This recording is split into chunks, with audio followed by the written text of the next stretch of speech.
ಮುಸ್ಸಂಜೆ ಮಾತು cinema release ಆದ ಬಳಿಕ ಮತ್ತೆ ಒಂದು 16 ನಿಮಿಷ ಅದು ಟ್ರಿಮ್ ಆಗುತ್ತೆ. ಅದಾದ್ಮೇಲೆ ಸಿನಿಮಾ ಸಪರೇಟ್ ಆಗುತ್ತೆ. As an editor, if you are not convinced, how will you convince the audience? ಯಾಕೆಂದ್ರೆ ಆಡಿಯನ್ಸ್ ಯಾವತ್ತೂ ನಮಗೆ ಪ್ರಶ್ನೆ ಮಾಡೋದೇ ಇಲ್ಲ, ಚೆನ್ನಾಗಿದೆ ಚೆನ್ನಾಗಿಲ್ಲ ಅಷ್ಟೇ. ಒಂದು ಸೂಪರ್ ಗುರು ಅಂತಾನೆ, ಇಲ್ಲಾಂದ್ರೆ ಡಬ್ಬ ಅಂತ. ಯಾಕೆ ಹೀರೋ ವರ್ಷಿಪಿಂಗ್ ಬಂತು? ಅವ್ನು ನೋಡೋ ವ್ಯೂ ಏನು, ಇದು ಈ perspective. So larger then life. Watching A film is A psychological thing. ಕತ್ಲೆ ಕೋಣೆನಲ್ಲಿ ನೀವು ದುಡ್ಡು ಕೊಟ್ಬಿಟ್ಟು ನಿಮ್ಮನ್ನ ನೀವೇ ಕೂಡಾಕೋತೀರಾ. 2.5 hours ಕೂತಿರ್ತಾನಲ್ಲ ದುಡ್ಡು ಕೊಟ್ಬಿಟ್ಟು, ಅವ್ನಿಗೆಲ್ಲ ಹಕ್ಕಿದೆ ಬೈಯೋದಕ್ಕೆ. ಆಡಿಯನ್ಸ್ ಯಾಕೆ ಕೇರ್ ಮಾಡ್ಬೇಕು? ನಾನು ದುಡ್ಡು ಕೊಟ್ಟಿದ್ದೀನಿ, ಮಜಾ ಕೊಡು ಅಷ್ಟೇ.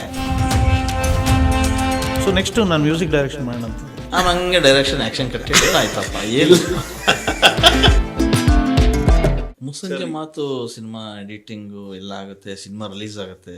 ರಿಲೀಸ್ ಆದ ಬಳಿಕ ಮತ್ತೆ ಒಂದು 16 ನಿಮಿಷ ಅದು ಟ್ರಿಮ್ ಆಗುತ್ತೆ. ಅದಾದ್ಮೇಲೆ ಸಿನಿಮಾ ಸಪ್ರೇಟ್ ಆಗುತ್ತೆ. ಹೌದು, ಮಾಡಿದಾಗ ಅನ್ಸಿರಲಿಲ್ಲ, ಹೇಳಿಲ್ವ ಲ್ಯಾಗ್ ಆಯ್ತು ಅಂತ ಡೈರೆಕ್ಟರ್ ಮಹೇಶ್ ಹೋಗಿ? ಇಲ್ಲ ಹೇಳಿದೆ ನಾನು ಅಂದ್ರೆ ನಾನು ಖಂಡಿತ ಹೇಳಿದ್ದೆ. ಯಾಕಂದ್ರೆ ನನ್ನ ಅದು ಡಬ್ಲ್ಯೂ ಸಿನಿಮಾ ಆಗಿದ್ರು ಸಿನಿಮಾ ಆಡಿಯನ್ಸ್ ಆಗಿ ನಾನು ಹೊಸಬ ಅಲ್ವಲ್ಲ. ಕರೆಕ್ಟ್. ಸಿನಿಮಾಗ ನಾನು ಹೊಸಬ ಅಲ್ಲ. ಯಾಕೆಂತಂದ್ರೆ ನಾನು ಸಿನಿಮಾ ಅಷ್ಟು ಏನೋ ಹೈಸ್ಕೂಲಿಂದ ಸಿನಿಮಾ ಅಂತ ಇದ್ದವನು. ಸೊ ಲೆಕ್ಕಕ್ಕೆ ನಾನು ಹೈಸ್ಕೂಲಲ್ಲೇ ಸಿನಿಮಾ ಸೇರಿದಂಗೆ ಲೆಕ್ಕ ನನಗೆ. ಕರೆಕ್ಟ್. ಸೊ ಹಾಗಾಗಿ ನಾನು ಸಿನಿಮಾ ಹೊಸದಲ್ಲ. ಸೊ ತುಂಬಾ ಡಿಸ್ಕಷನ್ ಆಯ್ತು. ಯಾಕಂದ್ರೆ ಕೆಲವು ಸೀನ್ಸ್ ಎಲ್ಲ ಎತ್ಬಿಡೋಣ, ಯಾಕಂದ್ರೆ ಲ್ಯಾಗ್ ಆಗುತ್ತೆ. ಮೊದಲ ಆಡಿಯನ್ಸ್ ಎಡಿಟರ್, ಜಡ್ಜ್ ಮಾಡೋದೇ ನೀವು. Editor is the second director and the first audience. So ಈಗ ಎಡಿಟರ್ಗೆ ಕನ್ವಿನ್ಸ್ ಆಗಿಲ್ಲ ಅಂದ್ರೆ how can I convince you? ಈಗ ನನ್ನ ಪ್ರಕಾರ ನಾನು ಟೀಚ್ ಮಾಡೋವಾಗ್ಲೂ ಅದೇ ಹೇಳೋದು ಸ್ಟೂಡೆಂಟ್ಸ್ಗೆ. As an editor, if you are not convinced, how will you convince the audience? ಯಾಕಂದ್ರೆ ಆಡಿಯನ್ಸ್ ಯಾವತ್ತೂ ನಮಗೆ ಪ್ರಶ್ನೆ ಮಾಡೋದೇ ಇಲ್ಲ, ಈ ಸೀನ್ ನ ಯಾಕೆ ತೆಗೆದೆ ಅಂತ ಕೇಳಲ್ಲ, ಅಥವಾ ಇಲ್ಲೊಂದು ಸೀನ್ ಇಡಬೇಕಾಗಿತ್ತು ಅಂತಾನು ಯಾರು ಹೇಳಲ್ಲ. ಯಾವ್ದೊಂದು ಸೀನ್ ತೆಗ್ಬಿಟ್ಟಿರ್ತೀವಿ, ಅಥವಾ ಯಾವ್ದೋ ಒಂದು ಸೀನು ಅಗತ್ಯವಾಗಿ ಏನೋ ಒಂದು ಬೇಕು ಅನ್ಸಿರುತ್ತಲ್ಲ, ಅದ್ ಮಾಡಿರಲ್ಲ, ಯಾರು ಬಂದು ಕೇಳಲ್ಲ ನಿಮ್ಗೆ. ಇಲ್ಲೊಂದು ಏನ್ ಬೇಕಿತ್ರಿ, ಇಲ್ಲೊಂದು ಕ್ಲೋಸ್ ಅಪ್ ಬೇಕಿತ್ರಿ, ಅಥವಾ ಇಲ್ಲೊಂದು ಸೀನ್ ಬೇಕಿತ್ತು, ಯಾರು ಹೇಳಲ್ಲ. ಚೆನ್ನಾಗಿದೆ ಚೆನ್ನಾಗಿಲ್ಲ ಅಷ್ಟೇ, ಎಸ್ ಆರ್ ನೋ, ಇದು ಬಿಟ್ರೆ ಬೇರೆ ಏನು ಹೇಳಲ್ಲ ಆಡಿಯನ್ಸ್. ಒಂದು ಸೂಪರ್ ಗುರು ಅಂತಾನೆ, ಇಲ್ಲಾಂದ್ರೆ ಡಬ್ಬ ಅಂತ. ಸೊ ಆ ಆಡಿಯನ್ಸ್ ಆಗಿ ನಾವು ನೋಡ್ಬೇಕು ಫಸ್ಟ್. ನಾನು ಎಡಿಟ್ ಮಾಡುವಾಗ ಆಸ್ ಎನ್ ಎಡಿಟರ್ ಒಂದು ಎಡಿಟ್ ಆದ್ಮೇಲೆ ಆಡಿಯನ್ಸ್ ಆಗಿ ಕುತ್ಕೊಂಡು ನೋಡ್ತೀನಿ, ನನ್ಗೆ ಬೋರ್ ಆಗ್ತಿದ್ಯಾ, ಎಂಟರ್ಟೈನ್ ಆಗಿ ನನಗೆ ಮಜಾ ಕೊಡ್ತಿದ್ಯಾ. ಒಟ್ಟಲ್ಲಿ ಸಿನಿಮಾ ಮಜಾ ಕೊಡ್ಬೇಕು, ಇಲ್ಲ ಕ್ಯೂರಿಯಾಸಿಟಿ ಇರ್ಬೇಕು, ನಿಜ, ಇಲ್ಲ ಅಂದ್ರೆ ಏನಾದ್ರು ಕಲಿಕೆ ಇರ್ಬೇಕು ಅದರಲ್ಲಿ. ಮೂರೇ. ಒಂದು ಸಿನಿಮಾ ಆಡಿಯನ್ಸ್ ಕಾಸು ಕೊಟ್ಟು ಬರ್ತಾರೆ ಅಂದ್ಮೇಲೆ ಎಂಟರ್ಟೈನ್. ಈಗ actually watching A film is A psychological thing. ಯಾಕಂದ್ರೆ ಒಂದು ದೊಡ್ಡ ಕತ್ಲೆ ಕೋಣೆನಲ್ಲಿ ದುಡ್ಡು ಕೊಟ್ಟು ಅಪರಿಚಿತರು ಅಂದ್ರೆ ಫ್ರೆಂಡ್ಸ್ ಜೊತೆ ಹೋಗಿದ್ರೆ ಓಕೆ, ಒಬ್ಬರೇ ಕುತ್ಕೊಂಡು ನೋಡ್ತಿದ್ರ ಅಂತ ಇಟ್ಕೊಳ್ಳಿ. ಒಂದು ದೊಡ್ಡ ಕತ್ಲೆ ಕೋಣೆನಲ್ಲಿ ನೀವು ದುಡ್ಡು ಕೊಟ್ಬಿಟ್ಟು ನಿಮ್ಮನ್ನ ನೀವೇ ಕೂಡಾಕೋತೀರಾ. ಕರೆಕ್ಟ್, ನಿಜ. ನಮ್ಮನ್ನ ನಾವೇ ಕೂಡಾಕೋತೀವಿ, ದುಡ್ಡು ಕೊಟ್ಬಿಟ್ಟು ಕೂಡಾಕೋತೀವಿ. ಮಜಾ ತಾಡಿಲ್ಲ ಅಂದ್ರೆ ಹಿಂಗೆ. ಇಲ್ಲ, ನನಗೆ ಮಜಾ ಕೊಡ್ಬೇಕು, ಇಲ್ಲ ನನ್ನ ಹಳೆ ನೆನಪುಗಳೇನಾದ್ರು ಮಲಕ್ ಹಾಕ್ಬೇಕು, ಅಥವಾ ನಾನೇನಾದ್ರು ಕಲಿಬೇಕು ಅದರಿಂದ. ಏನು ಅದೇ ಅಂತಾರೆ, ಏನ್ ಮೆಸೇಜ್ ಕೊಡ್ತೀರಾ ನೀವು ಸಿನಿಮಾದಲ್ಲಿ? ಎಲ್ಲಾ ಸಿನಿಮಾನು ಮೆಸೇಜ್ ಅಲ್ಲ, ನಾವು ಕಲ್ಕೋಬೇಕು. ಏನ್ ಬೇಕು, ಒಂದು ಎಂಟರ್ಟೈನ್ಮೆಂಟ್ ಇರ್ಬೇಕು, ಇಲ್ಲ ಏನಾದ್ರು ಮೆಮೊರೀಸ್ ರೀಕಾಲ್ ಆಗ್ಬೇಕು, ಅಥವಾ ಏನಾದ್ರು ಕಲ್ತ್ಕೋಬೇಕು. ಇದಕ್ ಮೂರಕ್ಕೆ. ಮೂರು ಇಲ್ಲ ಅಂತಂದ್ರೆ ಸಿನಿಮಾ ಯಾಕೆ ನೋಡ್ತಾನ? 2.5 hours ಕೂತಿರ್ತಾನಲ್ಲ ದುಡ್ಡು ಕೊಟ್ಬಿಟ್ಟು, ಅವ್ನಿಗೆಲ್ಲ ಹಕ್ಕಿದೆ ಬೈಯೋದಕ್ಕೆ. ಸೊ ಒಂದು ಸಿನಿಮಾ ಎಲ್ಲೋ ಒಂದು ಲ್ಯಾಗ್ ಹೊಡಿತಿದೆ, ಒಂದು ಫಸ್ಟ್ ಡಿಸೈಡ್ ಮಾಡಬೇಕಾಗಿರೋದು ಎಡಿಟರ್. ಅಲ್ಲಿ ಒಂದು ಡಿಸ್ಕಷನ್ ಆಗತ್ತೆ, ನಿರ್ದೇಶಕರ ಜೊತೆ ಡಿಸ್ಕಷನ್ ಆಗತ್ತೆ. ಆವಾಗ ಇಲ್ಲ ಇರ್ಲಿ, but end of the day director is the cinema ಅನ್ನೋದು ಡೈರೆಕ್ಟರ್ ಒಂದು ಮಗು ತರ. ಹೌದು, it's his baby. So final decision ಡೈರೆಕ್ಟರ್ದು. ನಾವು ಏನೇ ಡಿಸ್ಕಷನ್, ಏನೇ ಫೈಟ್ ಗೀಟ್ ಮಾಡಿದ್ರು final decision is left to the director. But once cinema ನಿಮ್ ಥಿಯೇಟರ್ ಬಿತ್ತು ಅಂತಂದ್ರೆ ಅದು ಆಡಿಯನ್ಸ್. ಕರೆಕ್ಟ್, ನಮ್ದು ಅಲ್ವೇ ಅಲ್ಲ. ಒಂದ್ಸರಿ ಥಿಯೇಟರ್ ರಿಲೀಸ್ ಮಾಡ್ಬಿಟ್ರೆ ಮುಗೀತು. ಅಲ್ಲಿ ನೀವು ಡಿಸೈಡ್ ಮಾಡ್ಬೇಕು, ಓಕೆ ಇದನ್ನ ಉಳಿಸೋದಕ್ಕೆ ಏನ್ ಮಾಡ್ಬೇಕು? ಉಗುರು ಕಟ್ ಮಾಡ್ಬೇಕಾ, ಬೆರಳು ಕಟ್ ಮಾಡ್ಬೇಕಾ, ಕೈಯೇ ಕಟ್ ಮಾಡ್ಬೇಕಾ? ಅವಾಗ ನೀವು ಮಾಡಿದ್ದೆ ಅದನ್ನ. ಸೊ ಕೆಲವು ಕಡೆ ಉಗುರು ಕಟ್ ಮಾಡಿದೆ, ಕೆಲವು ಕಡೆ ಬೆರಳು ಕಟ್ ಮಾಡಿದೆ, ಕೆಲವು ಶಾರ್ಪ್ ಮಾಡಿಬಿಟ್ರೆ. ಸೊ ಅದೇ ನೋಡಿ, ನನ್ನ ಅದೃಷ್ಟ ಏನಂದ್ರೆ ಮೊದಲನೇ ಸಿನಿಮಾದಲ್ಲೇ ಟೆಸ್ಟ್ ಮಾಡಿ, ಮೊದಲನೇ ಸಿನಿಮಾದಲ್ಲೇ ಏನ್ ಮಾಡ್ತೀನಿ ನೋಡಲ್ಲ ಅಂದ್ರೆ ಅವೆಲ್ಲವೂ ಮೊದಲೇ ಫಸ್ಟ್ ಟೈಮಲ್ಲೇ ನಿಮ್ಗೆ ಈ ಒಂದು ಅನುಭವಗಳಾಗ್ಬಿಟ್ರೆ ನೆಕ್ಸ್ಟ್ ನೀವು ಕಲಿಕೆಗೆ ಈಸಿ. ನೆಕ್ಸ್ಟ್ ನೀವು ತುಂಬಾ ಪ್ರಿಪೇರ್ಡ್ ಆಗಿರ್ತೀರ. ಥಿಯೇಟರ್ಗೆ ಹೋಗಿ ಪ್ರಿಂಟ್ ನ ಕಟ್ ಮಾಡಿ ಫಸ್ಟ್ ಮೇನ್ ಥಿಯೇಟರ್ ಅಲ್ಲಿ ಕಟ್ ಮಾಡಿದ್ವಿ ಹಿಂದಿನ ದಿನ ನೈಟ್. ಅದೊಂದು ಸ್ಯಾಂಪಲ್ ಇರುತ್ತಲ್ಲ ಅದನ್ನೇ ತಗೊಂಡೋಗಿ ನೆಕ್ಸ್ಟ್ ಡೇ ಬೆಳಗ್ಗೆ ಮಾರ್ನಿಂಗ್ ಶೋ ಯಾವಾಗ ಪ್ರಿಂಟ್ ಇದ್ದಿದ್ದು. ಸೊ ಒಂದ್ ಥಿಯೇಟರ್ ಇಂದ ಇನ್ನೊಂದು theatre, for example Navrang theatre ಅಂತಂದ್ರೆ ನವರಂಗು ವೀರೇಶ್ ಅಂತಂದ್ರೆ ನವರಂಗ್ 10 ಗಂಟೆ ಬೆಳಗ್ಗೆ ಶೋ ಅಂತಂದ್ರೆ ವೀರೇಶ್ ಅಲ್ಲಿ 11 ಗಂಟೆ ಶೋ ಅಥವಾ 11:15 ಶೋ. ಸೊ ಇಲ್ಲಿದು ಅಂದ್ರೆ ಒಂದೊಂದು ರೀಲ್ 20 ನಿಮಿಷ. ಸೊ ಒಂದ್ ರೀಲ್ ಒಂದ್ ಜಂಬೋ ರೀಲ್ ಅಂತ ಕರಿತೀವಿ. 20 ನಿಮಿಷ ಶೋ ಆದ ತಕ್ಷಣ ರೀಲ್ ಎತ್ಕೊಂಡು ಓಡಬೇಕು. ಆಗ ಶಿಫ್ಟಿಂಗಿಗೆ ಅಂತಾನೆ ಜನ ಇದ್ರು. TVS ಚೇತಕ್ಕ ಇಟ್ಕೊಂಡ್ರು. ಸೊ ಜರ್ರಾಗಿ ಇಲ್ಲಿಂದ ಅಲ್ಲಿಗೆ ಹೋಗೋದು, ಅಲ್ಲಿ ಮುಗಿತಿದಂಗೆ ಇಲ್ಲಿ ಬರ್ಬೇಕು ಅದು.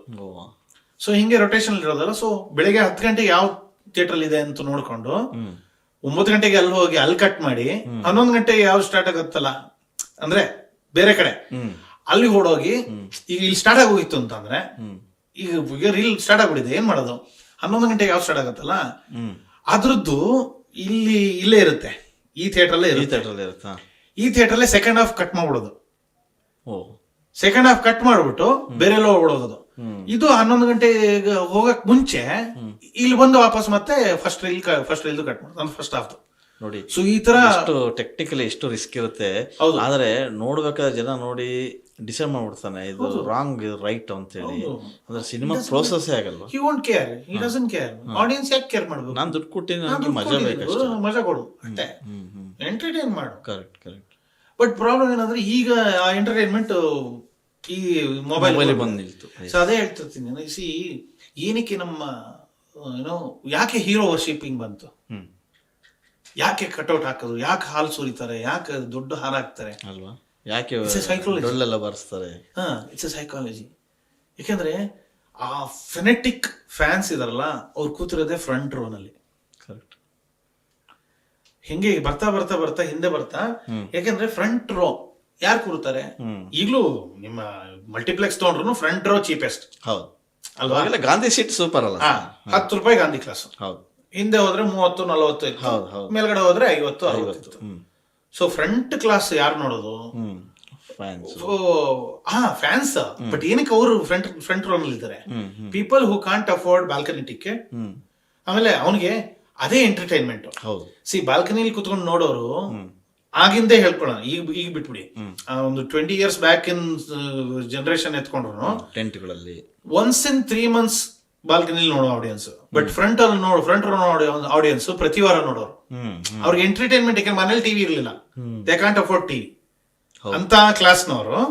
ಮನೇಲಿ ಟಿವಿ ಇರ್ಲಿಲ್ಲ, ಕೇಬಲ್ ಟಿವಿ ಇರ್ಲಿಲ್ಲ, ಬರೀ ದೂರದರ್ಶನ ಟೈಮಲ್ಲಿ. ಸೊ ಫ್ರಂಟ್ ಕ್ಲಾಸ್ ಅಲ್ಲಿ ಅವ್ನು ಎಂಟರ್ಟೈನ್ಮೆಂಟ್ ಏನು? ಥಿಯೇಟರ್. ಸೊ ಪ್ರತಿ ವಾರ ಒಂದು ಸಿನಿಮಾ ನೋಡ್ಬೇಕು ಅಂತಂದ್ರೆ ಬಾಲ್ಕನಿಲಿ ಕೂತ್ಕೊಂಡು ನೋಡಕ್ಕಾಗಲ್ಲ. 10 ರೂಪಾಯಿ ಕೊಟ್ಟು ನೋಡ್ಲೇಬೇಕು ಗಾಂಧಿ ಸೀಟ್ ಅಲ್ಲಿ. ಅವ್ನು ನೋಡೋ ವ್ಯೂ ಏನು? ಇದು ಈ perspective. So larger then life. ನನಗಿಂತ ದೊಡ್ಡ ಆಕಾರದಲ್ಲಿ ಕಾಣಿಸ್ತಿರ್ತಾನೆ ಹೀರೋ. ಅದೇ ಮಜಾ ಕೊಡುವ. ನಂತರ ಬಡವ ಒಬ್ಬ ಇದೆಲ್ಲ ಮಾಡ್ತಾರೆ ಅಂತಂದ್ರೆ ಈಸ್ ಮೈ ಹೀರೋ. ಅದು ದಿಲ್ take him as an example. ಹಾಗೆ ಹಿಂದೆ ಹೋಗ್ತಾ ಈ ವ್ಯೂ ಬರುತ್ತೆ. ನನ್ನ ಸಮ ಅವನು ಅಂತ. ಹಿಂದ್ಗಡೆ ಕೂತ್ರ ಸೆಕೆಂಡ್ ಕ್ಲಾಸ್ ನಾನು ಬಾಲ್ಕನಿಗೆ ಹೋಗೋದು ಹಿಂಗ್ ನೋಡ್ತಿರ್ತಾನೆ, ಕೆಳಗೆ ನೋಡ್ತಾ ಇರ್ತಾನೆ. ಇದು ಸೈಕಾಲಜಿ. ಬಟ್ ಇವತ್ತಿನ ವ್ಯೂ ಹಿಂಗಿಲ್ಲ, ಹಿಂಗಾಗ್ಬಿಟ್ಟಿದೆ. ಕರೆಕ್ಟ್. ಹಿಂಗೆ ನಡ್ಕೊಂಡು ನೋಡ್ತಿರೋದ ಇಲ್ಲ ಹಿಂಗ್ ನೋಡ್ಕೊತಾರೆ ಅಷ್ಟೇ? ಹಂಗೂ ನೋಡಲ್ಲ ಜನರು, ಎಲ್ಲರದ್ದು ನೋಡಿ ಹಿಂಗೆ ಇರ್ತಾರೆ. ಮೆಟ್ರೋದಲ್ಲಿ ನೋಡಿ ಎಲ್ಲ ಹೆಡ್ಫೋನ್ ಹಾಕೊಂಡು ಹಿಂಗ್ ನೋಡ್ತಿರ್ತಾರೆ. ದಟ್ ಈಸ್ ಈಗ ನೀವು ಹೇಳೋದಂಗೆ ಕರೆಕ್ಟ್. ಈಗ ನೋಡುವ ನೋಟ ಮೊಬೈಲಿಗೆ ಬಂದು ನಿಂತಿದೆ.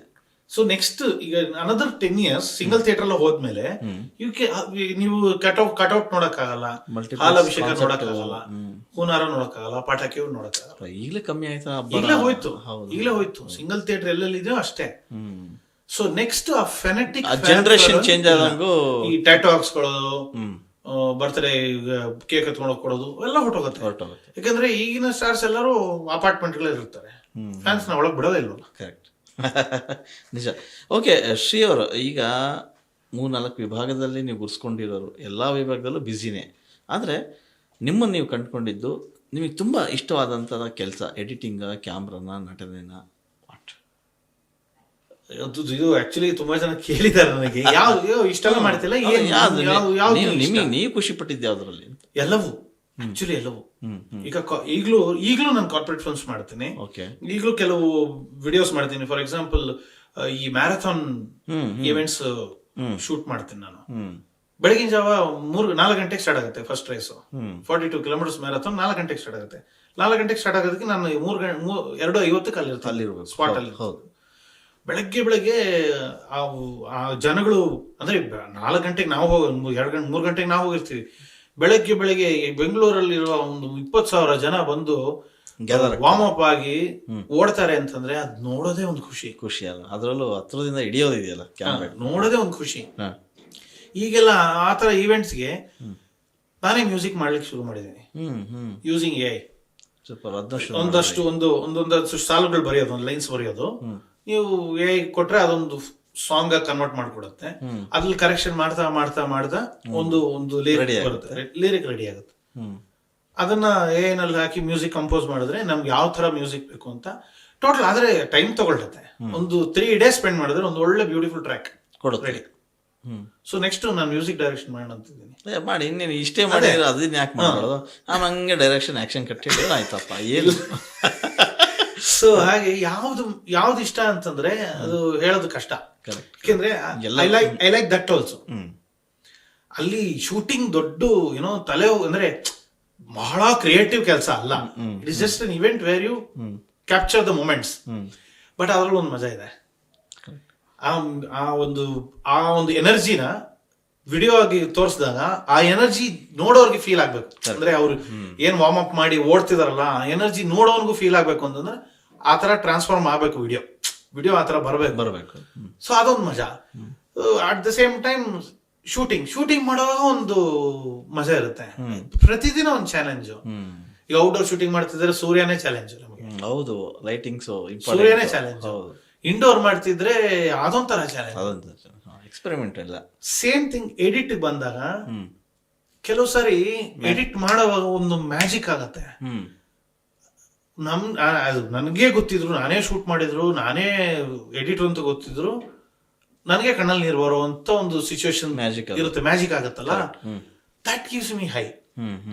ಈಗ ಯಾವ ಪಾಯಿಂಟ್ ಅಲ್ಲಿ ನಾನು ಏನೋ ಒಂದು ರಿಯಾಕ್ಷನ್ ಎಕ್ಸ್ಪೆಕ್ಟ್ ಮಾಡಿರ್ತೀನಿ, ಇಲ್ಲಿ ನಗ್ತಾರೆ, ಇಲ್ಲಿ ವಿಷುವಲ್ ಹೊಡಿತಾರೆ, ಇಲ್ಲಿ ಅಳ್ತಾರೆ, ಅದನ್ನ ಫಸ್ಟ್ ಡೇ ಮೇನ್ ಥಿಯೇಟರ್ ಹೋಗಿ ಆ ಪ್ರೊಜೆಕ್ಟರ್ ಪಕ್ಕದಲ್ಲಿ ಒಂದು ಕಿಂಡಿ ಇರುತ್ತೆ, ಅದರಿಂದ ಕುತ್ಕೊಂಡು ನೋಡುವಾಗ ಆ ರಿಯಾಕ್ಷನ್ ಬರುತ್ತಲ್ಲ, ಅದು ಮಜಾ ಅಲ್ವಾ.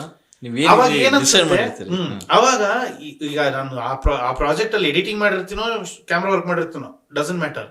ಈಗ ಎಡಿಟ್ ಮಾಡ್ತಿದ್ದು ಅಂದ್ರೆ ನನ್ನ ಎಡಿಟ್ ಪಾಯಿಂಟ್ ಅಲ್ಲಿ ಇಲ್ಲಿ ರಿಯಾಕ್ಷನ್ ಬರುತ್ತೆ ಅಂದ್ರೆ ಅಲ್ಲಿ ರಿಯಾಕ್ಷನ್ ಬಂತಂದ್ರೆ ಅದು ಮಜಾನೇ ಬೇರೆ. ಸೊ ಆಸ್ ಎ ಎಡಿಟರ್ ನಾನು ಗೆದ್ದೆ. ಆಕ್ಟಿಂಗ್ ಅಷ್ಟೇ. ಅಂದ್ರೆ ಈಗ ಆಕ್ಟಿಂಗ್ ಅಲ್ಲಿ ಏನ್ ಮಜಾ ಅಂತಂದ್ರೆ ಒನ್ ಟೇಕ್ಗೆ ಬಂತಪ್ಪ.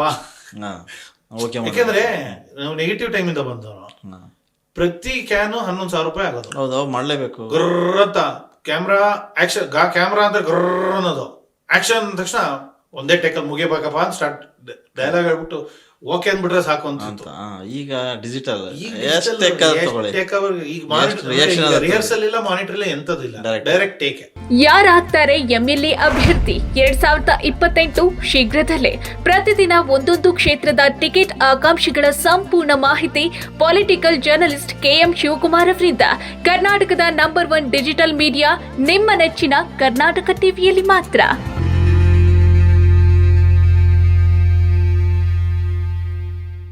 ತುಂಬ ಖುಷಿ ಆಗ್ತಾ ಇದೆ. ಯಾಕೆಂದರೆ ಇವತ್ತು ಎಷ್ಟೋ ಜನ ಮಹಿಳೆಯರು ಹೇಳ್ತಾ ಇದ್ರು, ನನಗೆ PCOD ಪ್ರಾಬ್ಲಮ್ ಇತ್ತು ಸರ್, ಥೈರಾಯ್ಡ್ ಪ್ರಾಬ್ಲಮ್ ಇತ್ತು ಸರ್, ಆರಾಮಾಗಿ ನಾನು ಸಣ್ಣ ಆದೆ ಸರ್, ತುಂಬ ಥ್ಯಾಂಕ್ ಯು ಅಂತ ಎಷ್ಟೋ ಜನ ಹೇಳ್ತಾ ಇದ್ರು. ನಿಮಗೆ PCOD ಪ್ರಾಬ್ಲಮ್ ಇರಲಿ, ಥೈರಾಯ್ಡ್ ಪ್ರಾಬ್ಲಮ್ ಇರಲಿ, 100% ನೀವು ಸಣ್ಣ ಆಗಬೇಕು, ಆರೋಗ್ಯದಲ್ಲೂ ಸಮೇತ ತುಂಬ ಚೇತರಿಕೆ ಆಗಬೇಕು ಅಂದರೆ ಪ್ರತಿದಿನ ನಮ್ಮ ಜೀನಿ ಸ್ಲಿಮ್ನ ಯೂಸ್ ಮಾಡಿ. ಯಾಕೆಂದರೆ ಜೀನಿ ಸ್ಲಿಮ್ಮು ಒಂದು ಉತ್ತಮ ಆಹಾರ.